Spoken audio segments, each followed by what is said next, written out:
Hey, Osprey. Welcome to a special weekly edition of Inside Swoop in 90. I'm Mike Brandy, and welcome to Discovering History.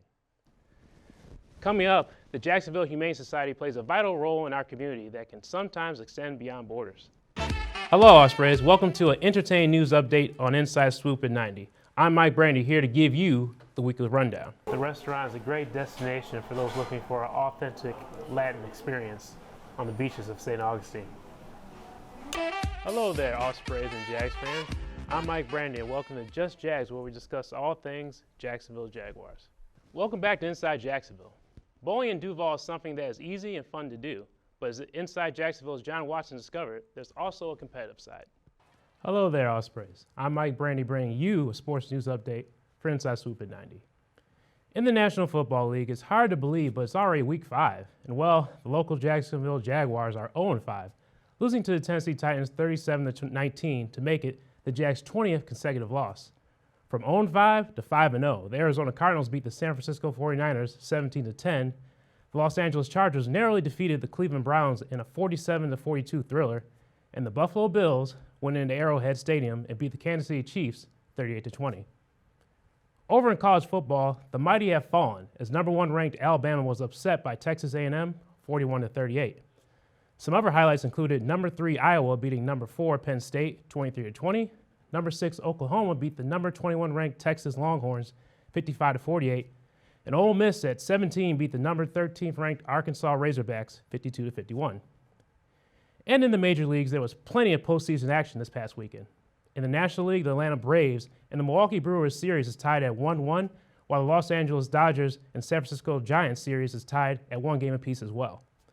Last night in the American League, the Red Sox beat the Tampa Bay Rays in a dramatic walk-off home run fashion in the 13th inning, beating the Rays 6-4 and giving the Red Sox a 2-1 series lead. While the bats for the Chicago White Sox came to life as they avoided a sweep and beat the Houston Astros 12-6. The Astros lead that series 2-1. And don't forget, the NHL 2021 season starts tomorrow night. From escargot to lamb chops, La Cocina International Restaurant has a variety of appetizers and entrees to offer. It's located in the Castillo Real Resort Hotel off Beach Boulevard in St. Augustine. The restaurant was great, extremely lively on the inside. It's very elegant. For anybody, definitely check out the lobster bisque. It was amazing. The owners, Naborato Jaramillo and Cristina Santana, were employees of the restaurant for 7 years until they bought the restaurant itself. Yes, we used to work here. We started working here in 2005, and we bought the previous owner out in 2013. January 1st, 2013, we became owners, and we've been owners since then. Parents of 3 children, Cristina handles the finances in addition to serving in the United States Navy Reserves. Naborato, on the other hand, handles the designs and has his fingerprints all over the menu at the restaurant. And we have our crab staff grouper, and our for appetizers, different octopus, our baked brie. The restaurant is a great destination for those looking for an authentic Latin experience on the beaches of St. Augustine.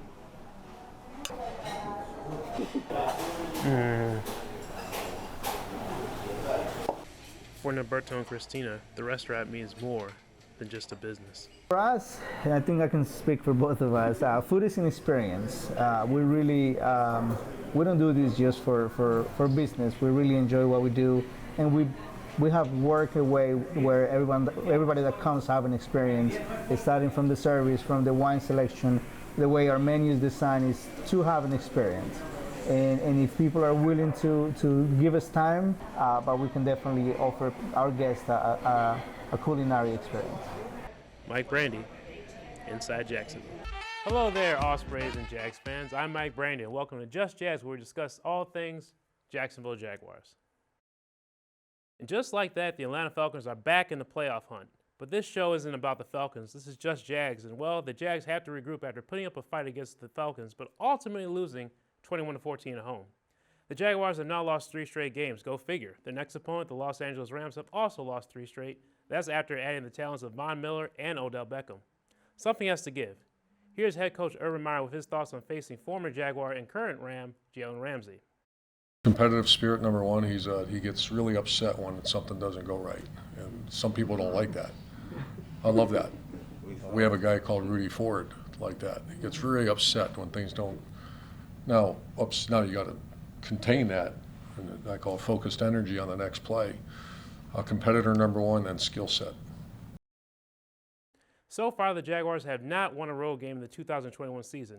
No, the win in London doesn't count. That was a home game. Getting a win on the road against a Rams team that wants to end their own 3-game skid is no easy task, especially with a Ram defense that's stacked with talent with names like Von Miller, Aaron Donald, and Jalen Ramsey. Here's Jaguars quarterback Trevor Lawrence on going up against the Rams defense. Obviously, you got to be conscious of a few of those guys. You know, you got Aaron Donald and Jalen Ramsey in the back end, and Von Miller. Like, they got some guys scattered around that are really good players. So, you know, we've seen Von, and obviously we know what he can do. So we'll go up against him twice, which is kind of ironic. We would have never thought that at the beginning of the year, but that's just how the NFL works, I guess. Well, that's all I got for you for this edition of Just Jags. I'm Mike Brandy, and I'll catch you down the road. Hello, Ospreys. Welcome to a special weekly edition of Inside Swoop in 90. I'm Mike Brandy, and welcome to Discovering History.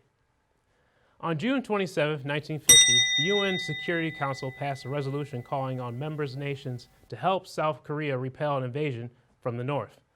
On June 28, 1951, a TV version of the radio comedy program Amos and Andy premiered on CBS. It was the first network TV series to feature an all-black cast. Also on June 28th, but in 1964, civil rights activist Malcolm X declared, "We want equality by any means necessary," during the founding rally of the Organization of Afro-American Unity in New York.